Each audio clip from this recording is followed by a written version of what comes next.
Guys, you know I've made a video on Jalen Johnson. Big Jalen Johnson fan here, and he continues to take advantage. I mean, Quinn Snyder probably as soon as he came here, and I said it when Quinn Snyder took over. I was like, damn, they're actually playing the young guys, except AJ Griffin. AJ Griffin's clearly been in the doghouse. It was Nate McMillan loved AJ Griffin, and then when Nate McMillan left, Quinn Snyder was like Jalen Johnson and the rest of the young guys, except you, AJ. I swear they tried trading AJ.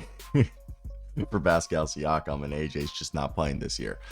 But Jalen Johnson is the guy who's benefiting from it the most. Quinn Snyder with the glasses is out here. Jalen Johnson was one of my favorite guys coming out of his draft class because he only played 13 games at Duke, but he's 6'9" with a 7-foot wingspan. You just can't teach that.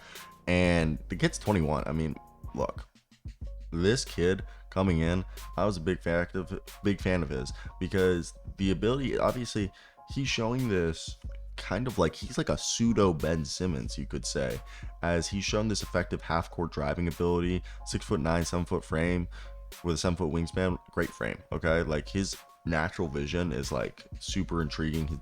His on ball defense, like he switches like 1 through 5. His size, mobility is so valuable on the defensive end in the NBA right now that it's like not even funny. Then he's got some great rotational ability. He has some high level blocks abilities, and he's really good at high pointing the ball on the weak side and sending it back. And he could really get into some good rotations, and he gets into the passing lanes, and he's really shown that consistently he's good there. And he has this ability on offense to absorb contact really well, even on defense, but absorb contact when he's getting downhill to try to get to the rack, and he stays balanced, and he's able to, show vertical pop off of both feet or 1 feet. And Jalen Johnson at this point, if you look at his stats, he's a guy who's averaging on the season 15 points, 30.6 minutes a night, which means he would be a 20-point scorer if he was playing 36 minutes a night. 61% from the field, goddamn big boy. 44% from 3, 8 rebounds, 2.5 assists, a steal, and a block a night. Okay, I see you, Jalen. I see you. And it's been a product of, Mr.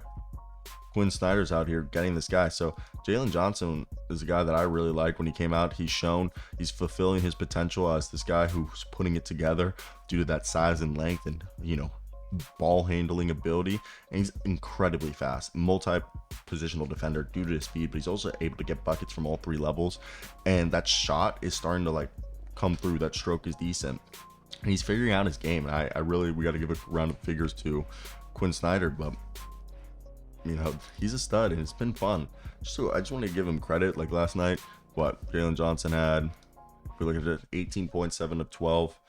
Yeah, he went 0-2 from 3, but he had 3 blocks, 2 assists, 10 rebounds against the Sixers. And yes, they lost, but they were in this game. They were winning this game at one point because of Jalen Johnson. He was making everybody's life on the 76ers very difficult. But that's it for us today, guys. I want to hear your thoughts. What do you guys think of Jalen Johnson?